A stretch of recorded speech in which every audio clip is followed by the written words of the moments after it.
All right, good evening, everyone. Thank you so much for coming out tonight virtually to this session from the Modern Classrooms project called Trauma-Informed Teaching in a Modern Classroom. I recognize a lot of names here in our virtual audience. I'm so excited to speak with you tonight.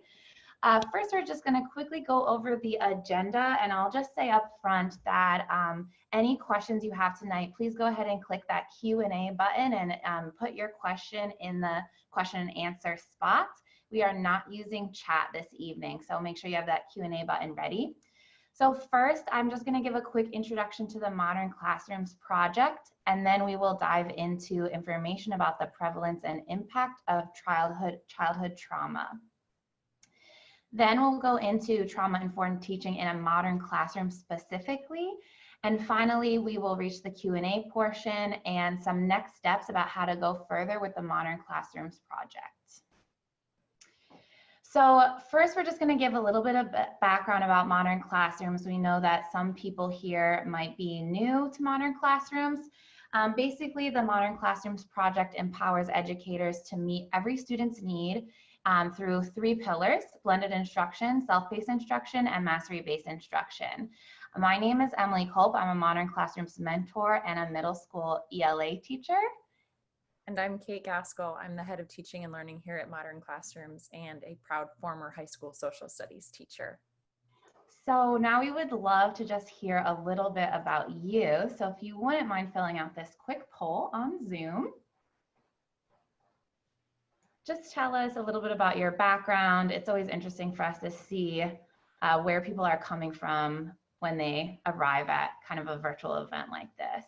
And Emily gets really proud because middle school teachers are usually winning. The last two sessions, middle school teachers crushed it, but I think there's going to be a twist in this session, Kate.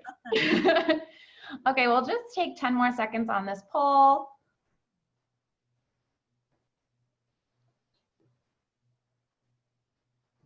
All right, thank you so much for those responses. In case you're curious, here's what we're looking at tonight. High school women. All right, so we have a lot of interest here, especially with our secondary classroom teachers in this topic, but you can see we have people who are representing students in education in all different ways. So thank you so much for sharing that. We will keep that in mind as we keep going through tonight. So basically, the Modern Classrooms project started because there was a problem in education, right? The problem is that the traditional models of teaching just do not work. On the one hand, you have a group of students in every class and every school that's on grade level. They're present every day, and honestly, the material is usually just too easy for them. It's not challenging them where they are. And then on the other hand, you have students who might be absent a lot for whatever reason, and they're just missing material. They're not able to access it. And then we have a whole group of students who are lost. They're below grade level, either in math, English, both, and they're not able to access the content because of that reason. So all of this combined leads the teacher to feeling like a complete failure, right? This is very frustrating. I know a lot of us might be in virtual environments, hybrid environments right now, so we might be seeing this problem to an even greater extent. And you just feel like you can't meet every student where they are. So at this point, in comes the model, okay? So in our model, we have personalized training programs to empower educators to implement research-based instructional practices. So the first pillar is blended instruction. This can mean a lot of different things depending on who you're talking to. In modern classrooms, what we mean by this is that students can access new content from teacher-created videos. So the idea is that a teacher like myself, you can clone yourself, you can deliver your lesson, record it in a video, and students have the ability, they are empowered to pause and rewind and listen to their teacher as much as they need to. And then because of this, you no longer have to deliver live lectures to their whole class.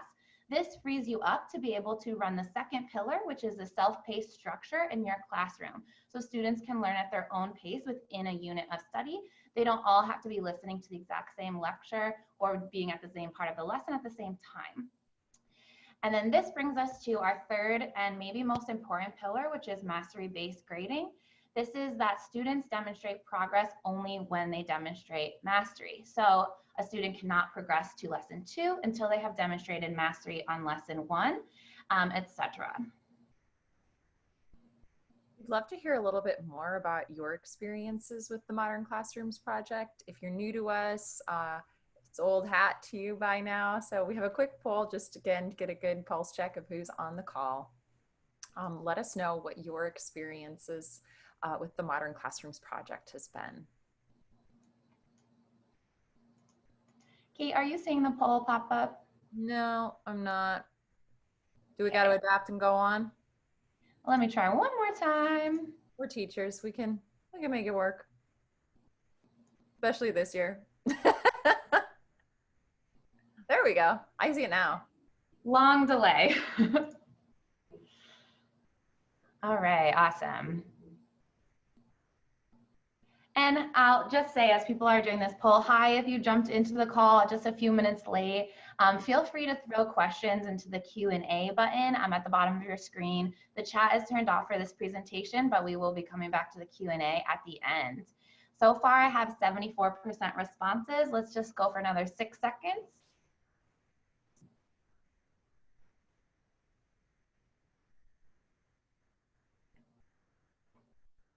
Okay.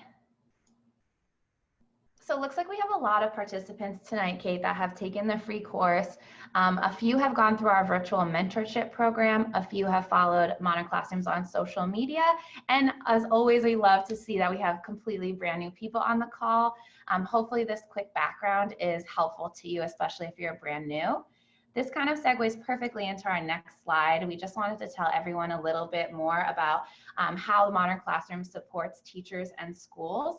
So basically, there's 3 different levels of intensity or involvement. First, we have our free online course. As you saw from that survey, I think a lot of you are already familiar with this, but if you're not, this is just the basics of Modern Classrooms that all teachers can access online for free at any time. You get the basics of our practices and our philosophy. A slightly more intensive version of our course is that we offer a virtual mentorship program. So this is for a small fee, you can actually be paired with an expert educator who will mentor you and walk you through the program itself. So for example, like you might be paired with me or someone that has a similar background, school setting, LMS, teaching a similar grade level or a similar subject, and they can help give you that like one-on-one coaching anytime that you might get stuck or you want some more specific feedback tailored to your individual circumstance. And then finally, very excitingly, we also offer the opportunity for you to form a custom partnership. You can empower a cohort of educators from your school or district that's really interested in learning more about this model and reach out to Modern Classrooms to form a partnership where we can work directly with your school or district in like a more personalized, customized way. So we are now going to segue from the general overview of what Modern Classrooms is into our topic for this evening, which is trauma-informed teaching. So before we go any further, yay, the poll worked this time. What has been your experience with this topic in the past?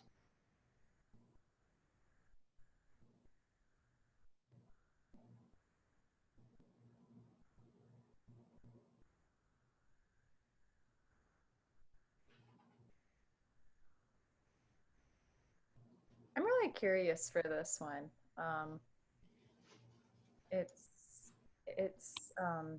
It can be very specific, you know, to where you're located as an educator, I feel. Yeah, I feel like if it was me, I would definitely be wanting to answer multiple of these check boxes.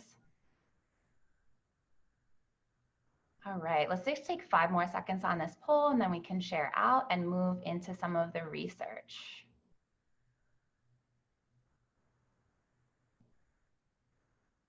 Okay. All right, so Kate and everyone, this is what we're looking at. It seems like a lot of people have sought out resources about this topic on their own. We also have a few schools and districts that have done 1 or 2 sessions. That's kind of how I feel. I feel like people throughout this topic, they do 1 or 2 sessions, but it doesn't feel like I can really directly apply it to my classroom. So I know that's what I'm really excited about this evening. And then of course, we have a couple of people who have individual undergrad or grad courses in trauma-informed education, and then some, as always, who are completely new and excited to learn more. Yeah, well, thanks. This is a really timely time to be talking about trauma-informed teaching in December because the holidays are coming up. As educators, many of us are very tired. We're looking forward to the rest that can come with winter break. But for many of our students and our colleagues, this can be a particularly rough time of year where it's a season where people are reminded of losses in their families. It can be a time of financial strain and ensuing financial or familial stress. Clearly, the elephant in the room this year, of course, we are living through the realities COVID-19 has brought our world. It's impacted our lives and the lives of our students in so many ways. We've really lost all normalcy and social connections to a certain degree, but many of us have lost loved ones as well. And it's been a very uncertain year that's impacted physical and mental health in ways that I don't think we've completely grasped as a society. Sadly, racism and its internalized interpersonal, structural, and institutional effects are not new to American society, but the very public events around the death of George Floyd have created a lot of questions for our students. And this has been a very uncertain time, particularly for our students of color, and school closures have sometimes made this a little more worse and kind of have made kids feel more isolated with these big ideas and questions. And then finally, we are in the midst of an economic recession that's causing deep financial strain on families. And our students are going through perhaps more than they have before when we said goodbye to them in March, when we closed our doors, many of us. And as educators, it can feel that it's very hard to support them. And I think, when we're anticipating, hopefully, school reopening fall 2021, we can hug our students, give the high fives in the halls, and we're looking at a more traditional looking school year. I think we're not only going to see a wide variance in students' academic needs, I think we're going to see a wide variance in social emotional needs as well. And along with counselors, social workers, doctors, nurses, all these other healthcare professionals, human service professionals, teachers are critical into trauma-informed care, yet very few of us, as that poll showed, have had a dedicated course in an undergraduate teacher prep program or graduate education program dedicated to understanding trauma and trauma-informed teaching practices. A majority of the publications written on childhood trauma are for mental health care professionals as the audience and not for teachers. And there's really not a lot of resources that do two things, that examine the specific impacts of trauma on neurological development and kind of give you here you go, here's a practical strategy you can use tomorrow, teaching strategy. So let's dive in before we get to more of those practical teaching strategies that we see modern classroom educators using every day. Let's talk about the prevalence and impact and what we mean by childhood trauma. So I'm sure in any district or school-based professional development, this term has come up for many of us, ACEs, adverse childhood experiences. And they can be what we see at the bottom, but they are not limited to these events. Actually, enduring neglect is the most commonly logged childhood mistreatment in our country, in the United States. But of course, this doesn't mean it's the only one. On here, we could put a family member being incarcerated, surviving a natural disaster, et cetera, et cetera.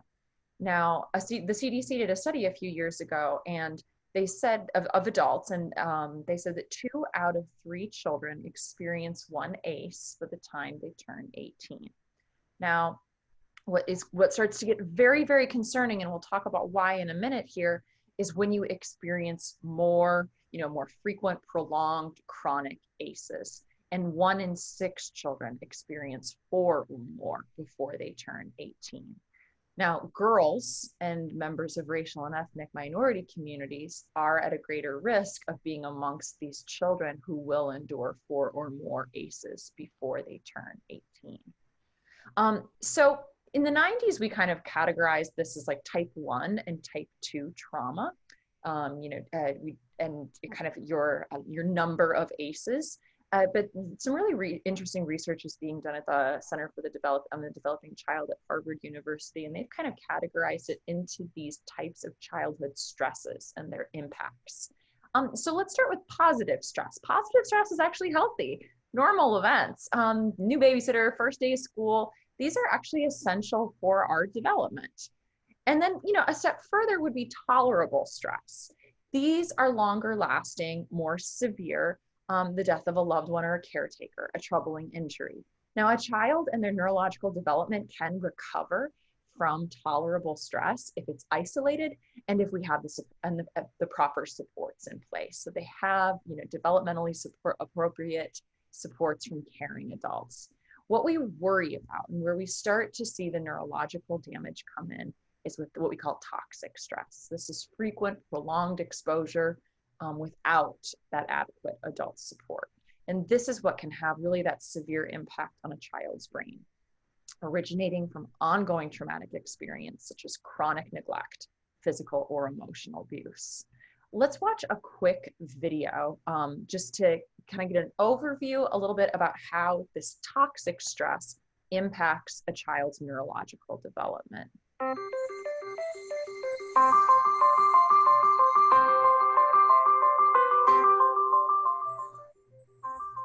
Learning to deal with stress is an important part of healthy development. When experiencing stress, the stress response system is activated. The body and brain go on alert. There's an adrenaline rush, increased heart rate, and an increase in stress hormone levels. When the stress is relieved after a short time, or a young child receives support from caring adults, the stress response winds down and the body quickly returns to normal. In severe situations, such as ongoing abuse and neglect, where there is no caring adult to act as a buffer against the stress response stays activated. Even when there is no apparent physical harm, the extended absence of response from adults can activate the stress response system.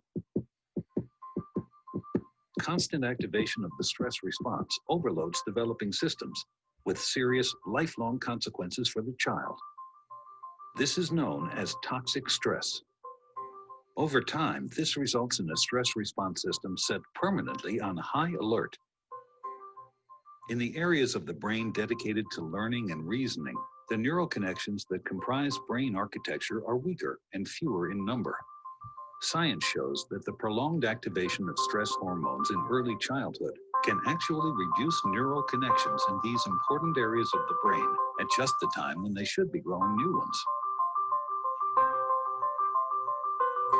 Toxic stress can be avoided if we ensure that the environments in which children grow and develop are nurturing, stable, and engaging.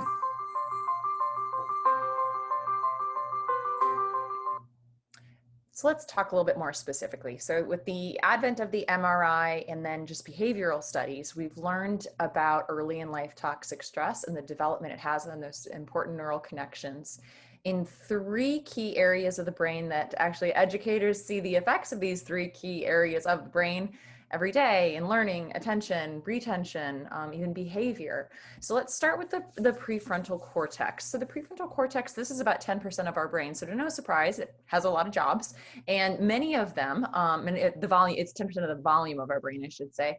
It has many responsibilities, chief among them being cognitive functions we might know as executive functioning skills. So these are kind of these problem solving, taking longer term goals into consideration. This is actually developing until we're in our mid-20s. So while a lot of these neural connections are being formed at their fastest very early in life, high school educators, there's still a lot of work being done by the time our students come to us in that prefrontal cortex. The amygdala is responsible for fear and threat detection, and there's some really interesting studies being done about it regarding addiction as well right now. It's responsible for many of our aspects about how we process stimuli and our response to them. And then the hippocampus, it's very much responsible for memory. So memory encoding, memory recall, and sadly, when we are affected by toxic stress early in life, each of these areas are affected in their own unique ways. As the video said, when we are stressed, we release hormones, but these hormones usually have a very healthy effect, but can have an adverse effect as well. So a couple of very interesting things that studies have shown. Now the amygdala, so this idea about this fear and threat detection. So under conditions of chronic toxic stress, the amygdala is actually going to get bigger. So the child might have a heightened fear response, whereas the hippocampus has been shown, children who have endured traumatic stress in their childhood, then it's been shown that as an adult, they have a smaller hippocampus. And again, this can create learning difficulties because this is so responsible for memory. And there's actually even a link between the smaller hippocampus and Alzheimer's disease that's being studied.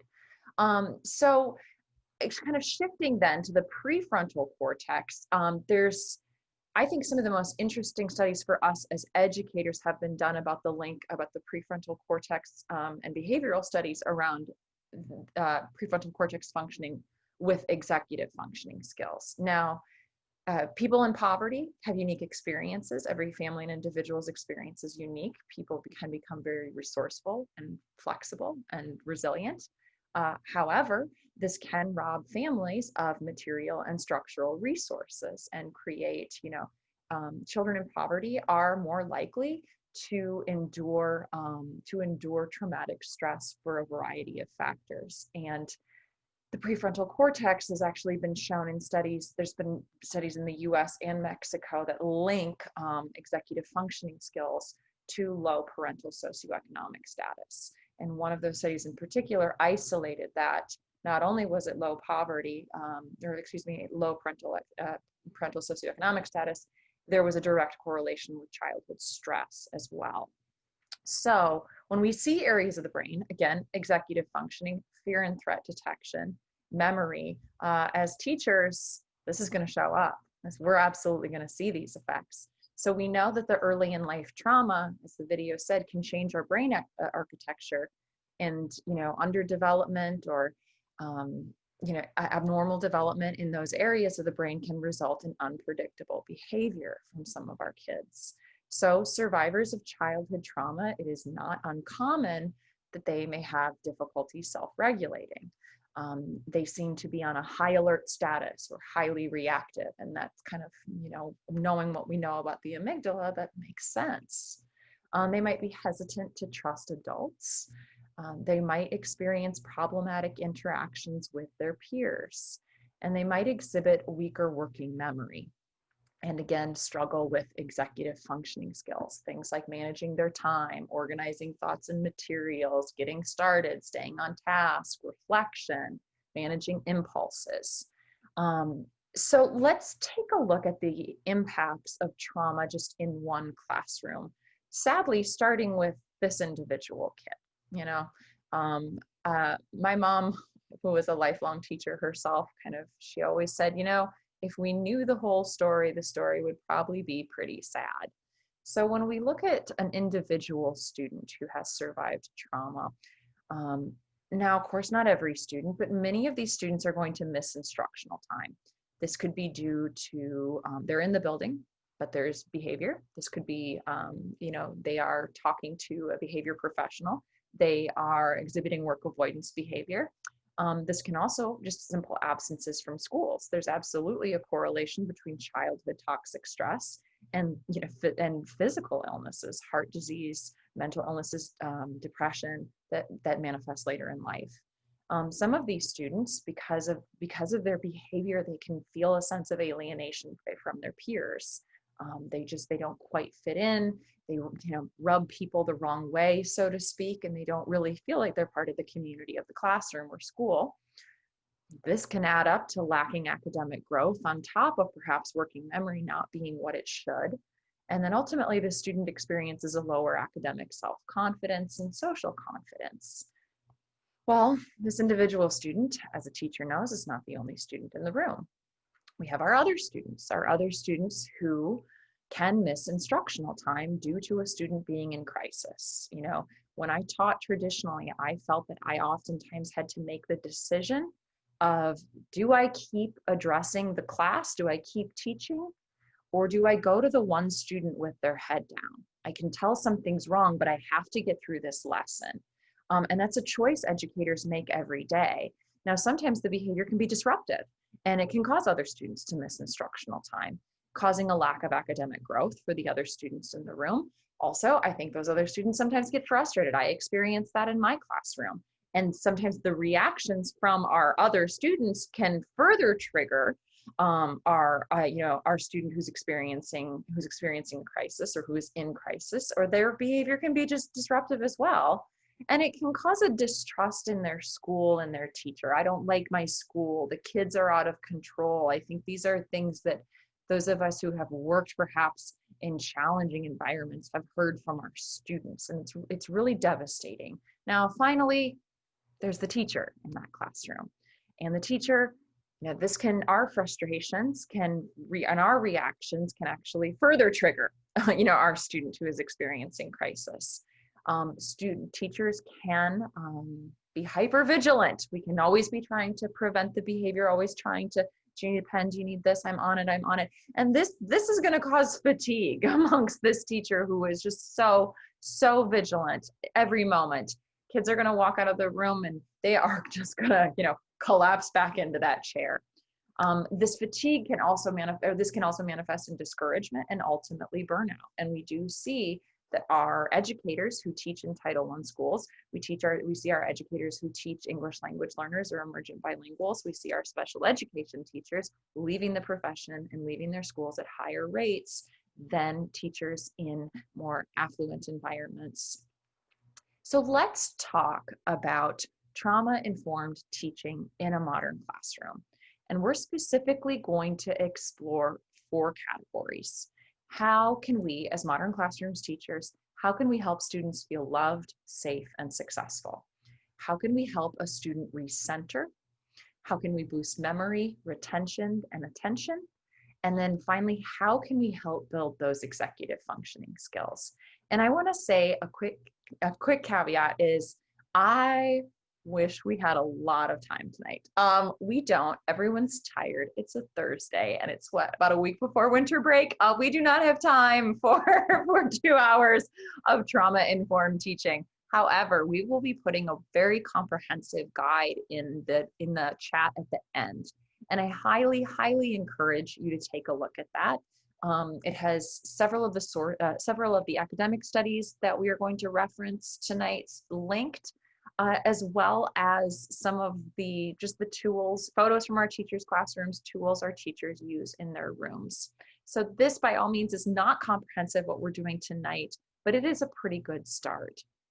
So let's start with how our modern classrooms educators make our students feel safe, loved, and successful in a modern classroom. And the first thing we have to remember is, the modern classrooms model, we are a nonprofit that was born in a school. We were born from teachers. We did not start as a nonprofit. We started really as a professional learning community from a Title I school here in Washington, D.C. public schools.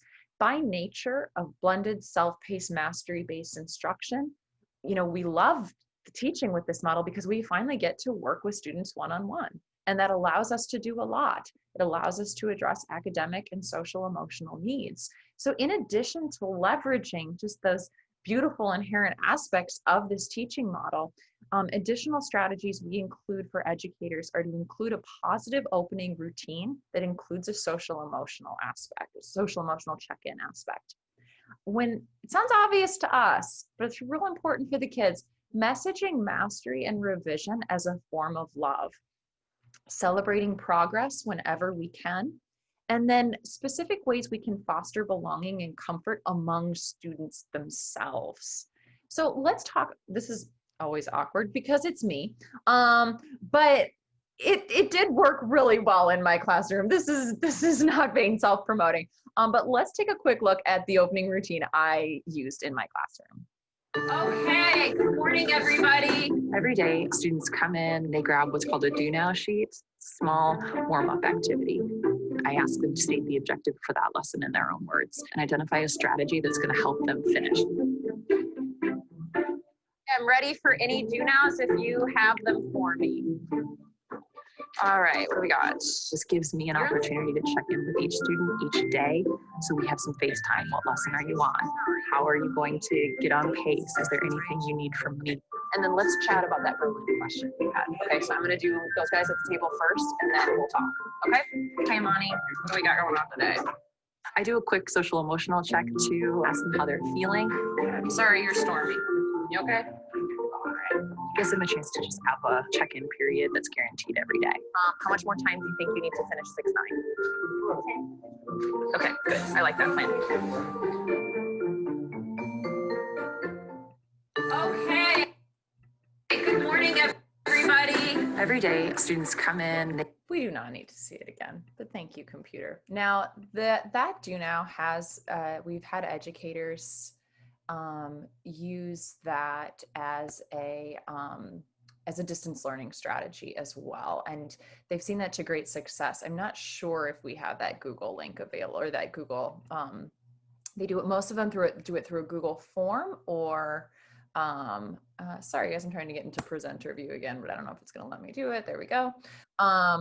They do it through a Google form, so that has worked very well in distance learning.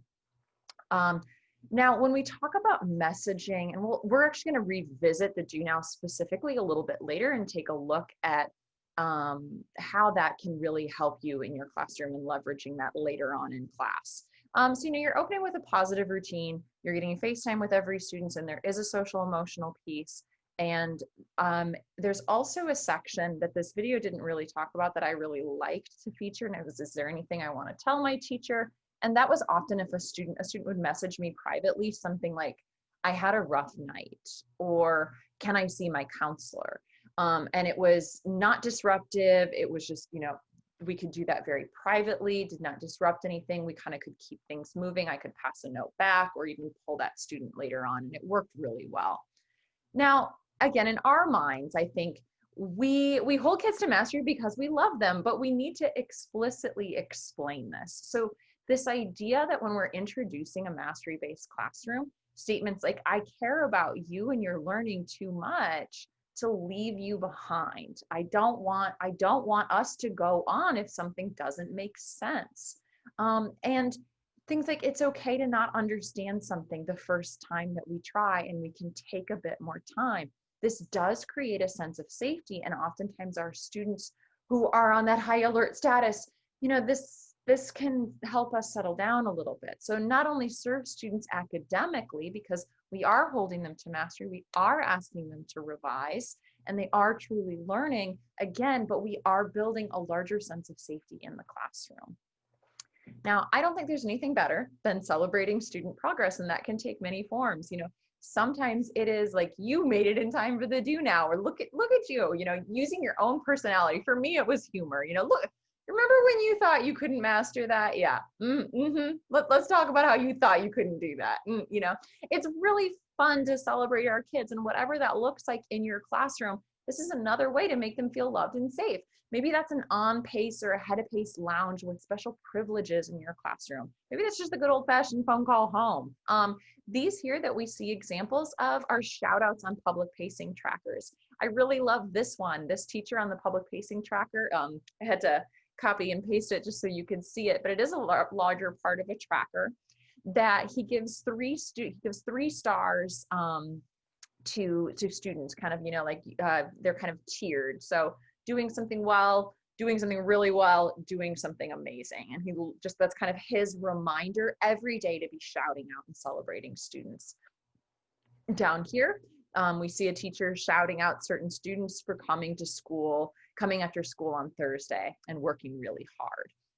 So again, just easy ways you can kind of get in the routine of your modern classrooms to celebrate student progress. Now, finally, to this point, and again, there's going to be much more in the guide that I'd love for you to take a look at, is we want to foster belonging and comfort among students themselves. Now, at the high school level, I found that there was a lot going on in my students' lives that I did not know about.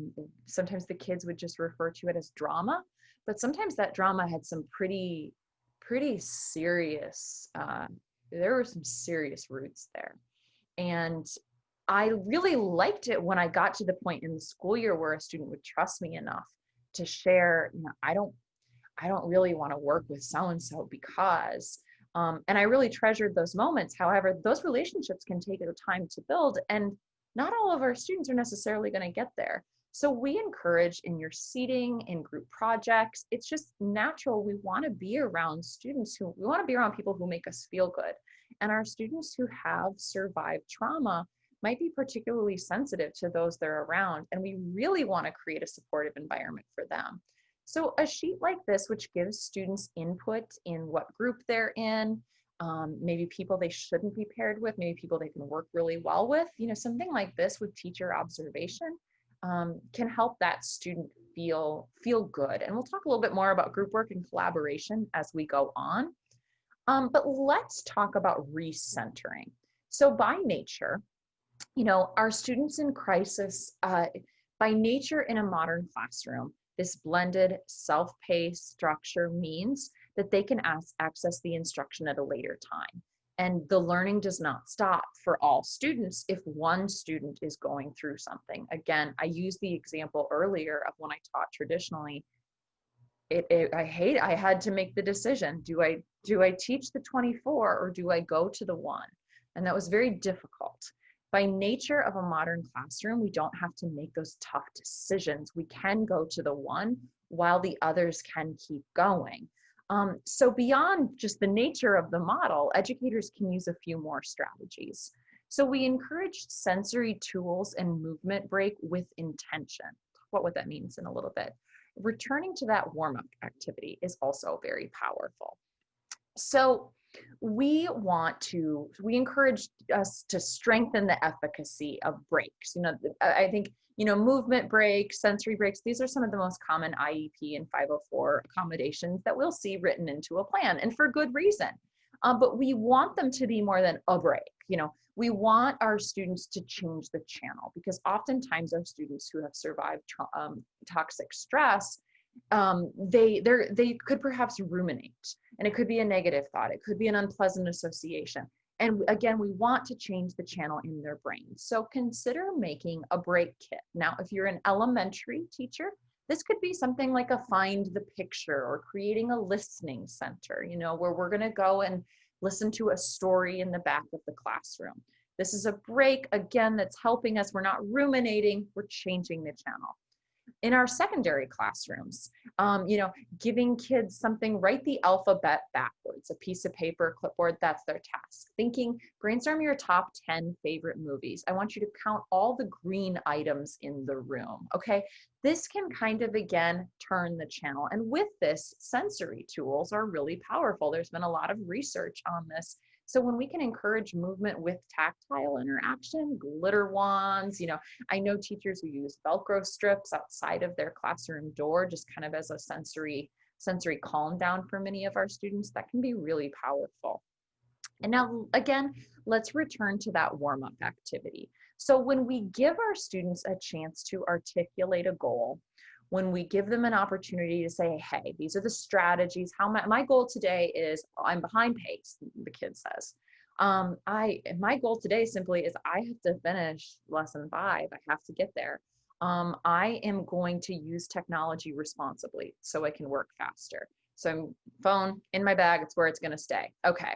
I'm feeling partially cloudy. Anything I want to share with my teacher? No, not today. Okay, we have this due now. Then I, as the teacher, have this due now later. So when I need to help a student recenter, it's not, I think you should do this. It's coming from the student's own words, and this can be a more empowering message. I know you know the right thing. I know you know how to get back on track.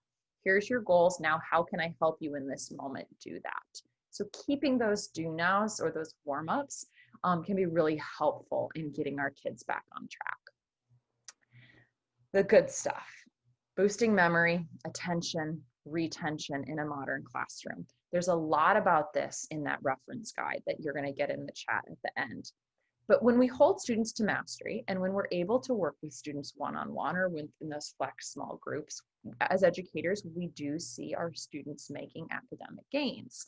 But beyond that, let's talk about how we design our instructional videos specifically. Even if we've gone through the free course, the virtual mentorship program, this is really good review.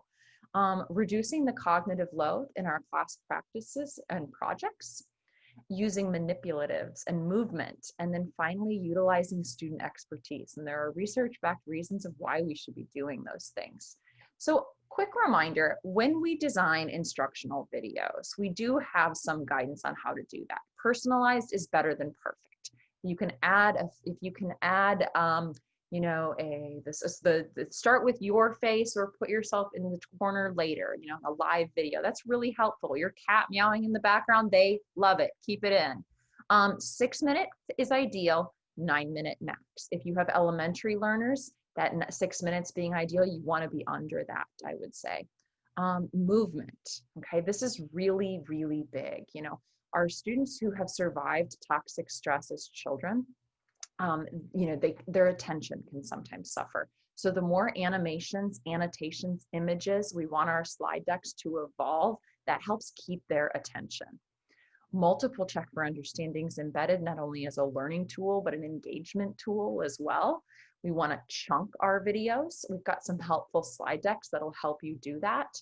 You know, so you're perhaps presenting you're modeling a problem in very key ways. You are presenting key issues of a historical event. And then finally, one objective is one video. It's far more powerful, and it's going to be, if we just keep it focused, our students can get very lost in the weeds, particularly those who, you know, as again, their prefrontal cortex did not have those neurological connections that we wanted to see developing early in life. It's very important that we keep our videos as straightforward as we can. So in addition to reducing the cognitive load in our videos, as modern classrooms teachers, we know the kids aren't always on screens. Of course, distance learning has changed that a bit, but when we enter the physical classroom, we want to be reducing the cognitive loads in some of those good old-fashioned ways. So, you know, the presence of anchor charts, classroom reminders, vocab sheets and binders, the way that we typically think of these things can be really helpful.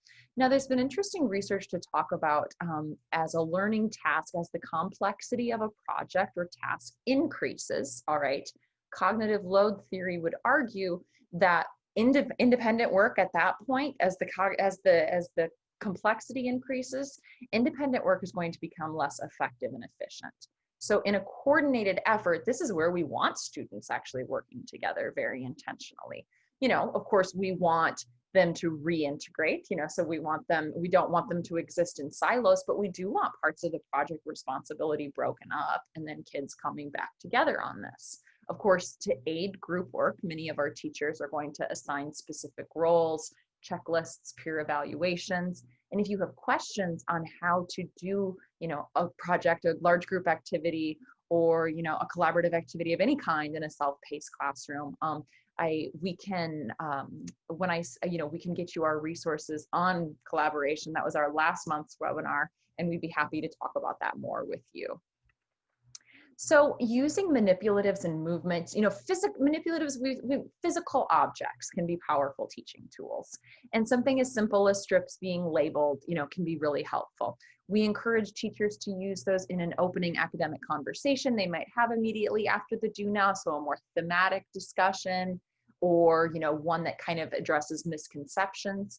And whenever we're reteaching students, I know I kind of had my instructional nest when I taught with the Modern Classrooms model.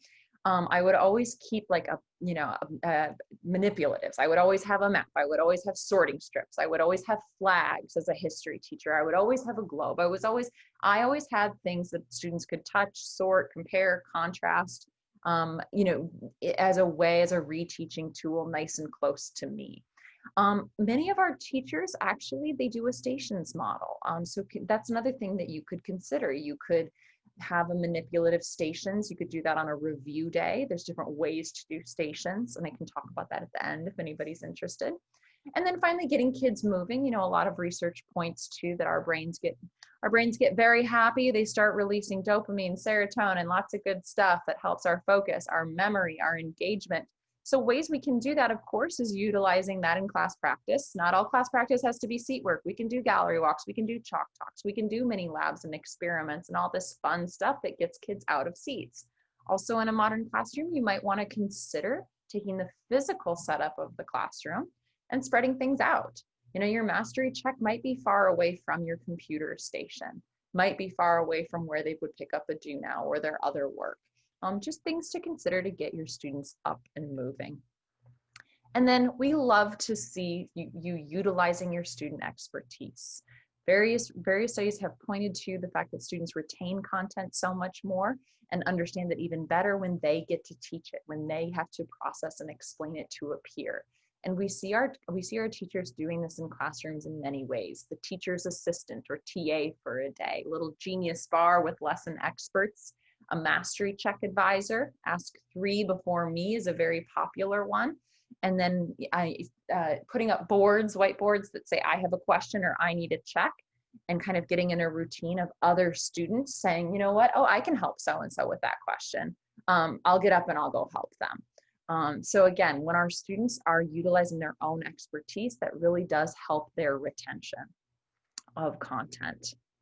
Now, finally, executive functioning skills. Again, kind of an overarching term when we say that: time management, paying attention, staying on track, problem solving, self-regulation, managing our impulses. So these are all very important things, really regulated by our prefrontal cortex. And in a student-centered, self-paced classroom, students are going to exercise and hopefully enhance their executive functioning skills, simply because we are relying on them to. But there are things that a teacher can do to support these along the way, whether that's whole class interventions or individual student interventions. So to help enhance these skills, we recommend implementing age-appropriate strategies that we'll talk about here in a minute. Routines for goal setting and self-monitoring. We see these all the time in a modern classroom, and they are very helpful. And then finally, accommodations for individuals. So when we talk about age-appropriate strategies to build higher cognition, you could somehow build these into instructional videos. I know Seesaw has some interesting functions. Nearpod kind of does as well. But most commonly, we would see these in a mastery check or in a class practice piece or an opening exercise. So again, at the Center on the Developing Child at Harvard University, they say around ages 5 to 7, games are really powerful. Card games, board games, song games. We want to help them build self-regulation through games. And in games, we want to emphasize matching, memory, fast responses, and building some type of strategy. And this is only going to get a little bit more complex in ages 7 to 12. So in addition, this is also the age where it's really good to pick up a musical instrument, actually. But games are powerful here too. Card games, board games. Now we really want these to foster tracking and monitoring. We want them to be developing more complex strategies. So you kind of got to think a few moves ahead. And again, we want those to reward fast responses. Now, ages 13 to 20, there's a lot of things that we want to see here. And this is kind of, as high school teachers, I think we think of these kind of as study skills, if you will. So keeping a personal agenda or calendar, metacognition after a reflection, after a big project, and modeling and encouraging self-talk. These, along with things like being in a team sport or other activity, are really helpful in helping kids at this age build executive functioning skills. Now, routines around goal setting and self-monitoring. We see these quite a bit in modern classrooms.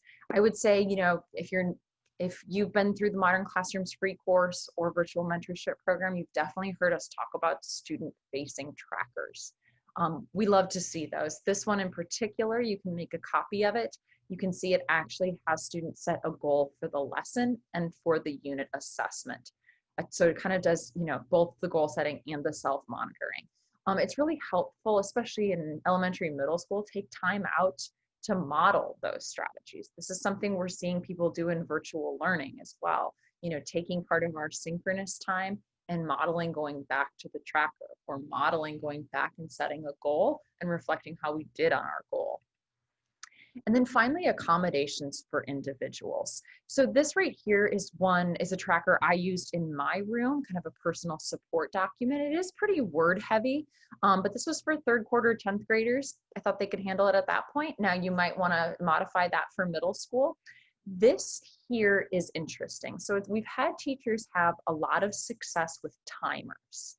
Now, and this is something that actually one of my colleagues did very early in the year, is they embedded YouTube video files for a 20-minute timer for every student. Like this was like the first few lessons of the year, to get kids on this idea of like, you have 20 minutes to get through an instructional video and notes, and it shouldn't take you more than that. This is not, check your email time. If the timer goes off by your name, this is, we got an issue. Of course, so as time went on, it was kind of their way of messaging this all to students. And as time went on, then it maybe was only a couple students that still had issues with the timer. Well, and then the tracker changes. No one has a timer anymore. And that's where we start to see, kitchen timers, cell phone timers, in the teacher working with an individual student. Hey, how we doing? Is 20 minutes enough for the video? Okay, I think it is too. So I'm going to come back in 20 minutes and you're going to be done with this video. Cool. I'll see how you're doing. So these are examples of accommodations for individual students. And, after those first few weeks of school, we can kind of start to isolate, what our issues are and who really needs supports in place.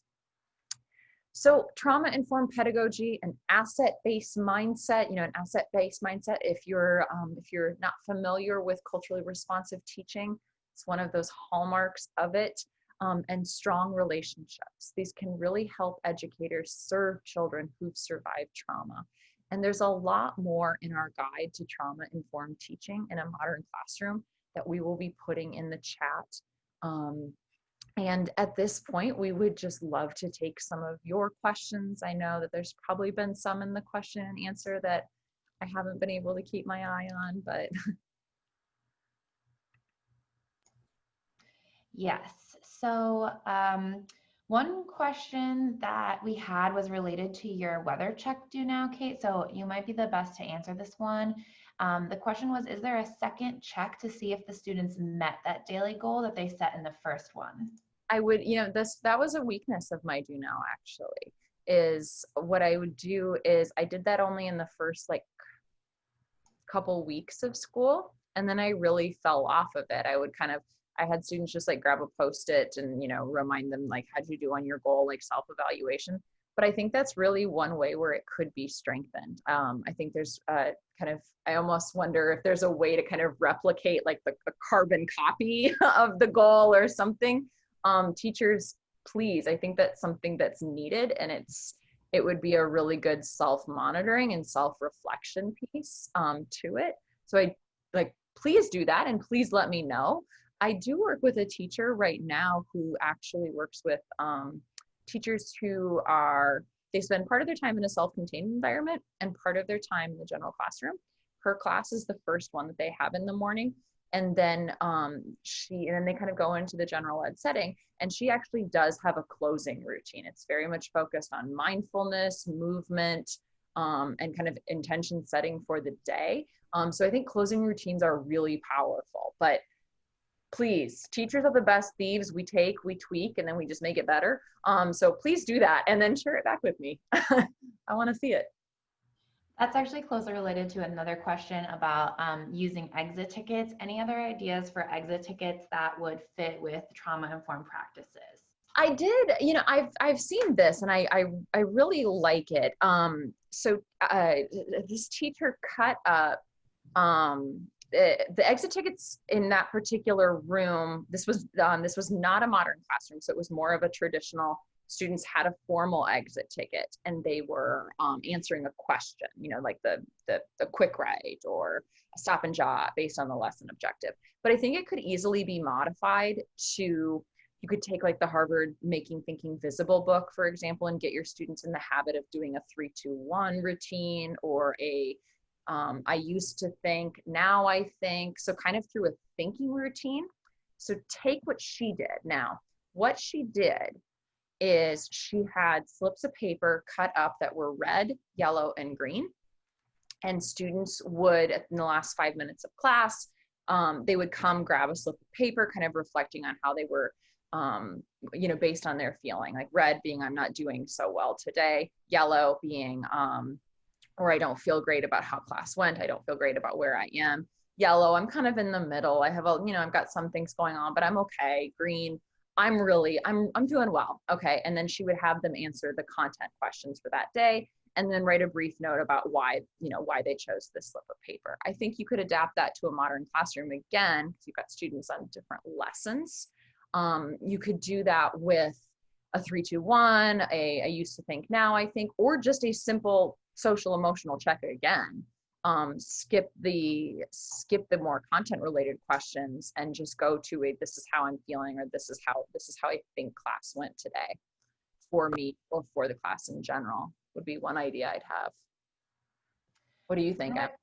Yeah, I completely agree. Another question that we just got was strategies for collaborating, and I know we mentioned collaborating between students, but this person actually wants to hear more about collaborating with parents, guardians, caretakers within a modern classroom. I definitely think that, similar to fostering student collaboration, it can actually be easier in a modern classroom to work on those relationships with families, because again, you have some of this free time during class where you can address some more of the social emotional aspects of teaching. But any specific ideas about collaborating with families? Yeah, I think that my relationships, so first of all, I was always in my syllabus, always, on any communication I had, welcome notes to parents. In the first few weeks of school, I would explicitly kind of try to explain what we did in this class, like how this modern classroom model operates. On back to school night, I thought it was really powerful to actually set up like a modern classroom in stations, if you will. So I would have like a blended learning station where I just have an instructional video running with notes, self-pacing. I would have the tracker up and explaining how students would work through, and then mastery-based grading. I would have like mastery checks at the table. And that kind of gave my parents who attended back to school night, like a little bit of a feel of like going through what their child goes through. And then since I wasn't up leading a presentation, I am Ms. Gaskell, I've been teaching for this long. I said it was like a little more self-guided. I got to have my first face-to-face conversations with parents. And that was really powerful, because then when we were getting on the phone to discuss progress, to someone said I did an amazing job, or I'm concerned, I'd felt that I'd had a conversation with them at first.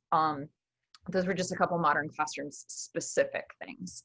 Now, in terms of building relationships with parents beyond, I would say like beyond that, general just best practices, of course, as you acknowledge, like, you see the best in families and parents, and people love their children, and, they're sharing their kids with you. And isn't this really special that you get to be here in the life of this family, and you get to be educating their child. And I think modern classrooms made the expectations of my class and the child's performance in my class more clear, because and I would message that to parents too. The fact that I had shifted my classroom to be mastery based was because I want kids to learn. I want your child to learn. I don't want to just pass your child along and go on to something the next day if they don't understand. So let's just take a little bit more time to do that. Once parents understood that structure, it didn't feel as much like grades were given by the teacher. It felt that their student really had a shot to improve their grade, and they could access me via instructional video outside of class, and their grade was based on mastery. So, and the tracker made it very clear, I'm calling mom, I'm missing, what we're missing is lesson. So great news, he did 5.1, 5.2, 5.3, and he did them to mastery. Unfortunately, there are 3 more lessons of this unit that we need him to do. Now, the great news is he can access the instructional videos at home. He can do the class practice piece at home. He does need to do the mastery check in class, and this is when I'm available. And I felt that it made just a much clearer structure. And that was huge to building my relationships with parents. I can talk about larger things that my school did, but I think that fits more like general best teaching practices. But modern classrooms specifically helped, I would say, make expectations and just clarity of my class better. Yeah, I think parents do feel just similar to kids. I think parents feel some sense of safety and trust with you as a teacher, knowing that you have that structure and also just knowing that you believe in revisions and you're going to give their student opportunities to revise. I find that like a lot of parents are on my side because I always say yes when they're seeking that extra chance, that extra opportunity for their student. We have two more questions, Kate, but they are kind of specific. So maybe if you want to wrap up and then we can take these extra questions at the end. Yeah, okay, sounds good. So just a bit about us, you know, we are a nonprofit organization. We're very proud to say we were teachers first. You can learn more about all the basics on our free essentials course at learn.modernclassrooms.org. You have access to all of our content and tutorials. If you want a bit more, like Em said, we encourage the virtual mentorship program. You can be paired with a subject-specific Modern Classrooms teacher expert like Emily Cope. She's one of our great mentors, and you'll get feedback on all of your submitted assignments, one-to-one coaching, and you can earn certified credentials. This is just a bit more about all the resources we do have available. Like everybody, every organization, since what, 2000, go to our website. We do have a pretty vibrant Facebook discussion group that you can access. You can find us on Twitter and Instagram. Our podcast, we record every week, and we love to hear teacher questions. So if you want a question answered on the podcast, I think it's modernclassrooms.org/askmcp for Modern Classrooms Project, or you can tweet at us, #AskMCP, to get your question answered on the podcast. And our next webinar, really excited about it, shout out to the elementary folks out there, will be Thursday, January 28th, same time, sorry about the spare comma there, but 7 p.m. Eastern here on Zoom, and we'll be exploring building a modern classroom for those early learners. So thank you so much for joining us tonight. It was wonderful to have you. And if you didn't get the trauma-informed teaching guide in the chat, strongly recommend you take that with you. It will be emailed out tomorrow as well, along with slides. But thank you so much for coming, and we'll just, we'll hang back and we'll answer any other questions that you have. All right. We have some shout outs and some thanks. So shout out right back to you all for coming. Thank you so much. Goodbye if you're leaving. Have a great evening. Tavia had a follow-up question, Kate, about the color coding. Do you worry about students being in each other's business with the color-coded sheets of paper? Yeah, I think I would a little bit. However, when I saw this teacher do it, it kind of seemed to have been normalized a little bit. And I would be curious to see what norming she did around it. But it seemed to be an accepted part of the culture. Is that our Tavia Clemendor? Yeah. Okay, Tavia, I'll get back with you. I'll see if I can find out more. And then Jessica, she asked a while ago, but I wanted to save her for the end because her question is science specific. Oh, here. Ideas for mastery checks and assessments specifically for science class. It's 6th through 12th grade in one classroom with little access to technology. And she's talking about 6th to 12th grade physical classroom right now with little access to technology. That's what I'm assuming. Jessica, if you want to put another pretend question and give us any more context, feel free. Yes, physical classroom, she says. Yeah. This is where I really wish that we could just, now make Tavia a co-host, because she could do her own webinar about mastery checks in a science-based classroom. I think actually the very best thing would be to look at the exemplars that our teachers have built online. And I don't want to tell you something that's not accurate. I presented at National Council for the Social Studies this past weekend, and could talk history all day long, but I want to be efficient with your time. I think three best options would be become a member of our Facebook group, the discussion group, and pose that question. I guarantee you there will be a science teachers 6 through 12 who will be very, very ready to help you with that question. Second would be our website. There's a portion about on exemplar resources or exemplar sites where they're just great units that our teachers have built. And I know a couple of them are middle school science specifically. You could see what those mastery checks are.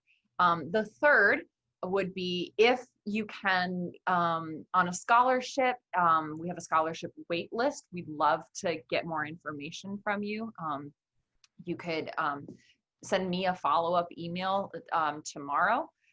We're always looking, as a nonprofit organization, we have funding incoming.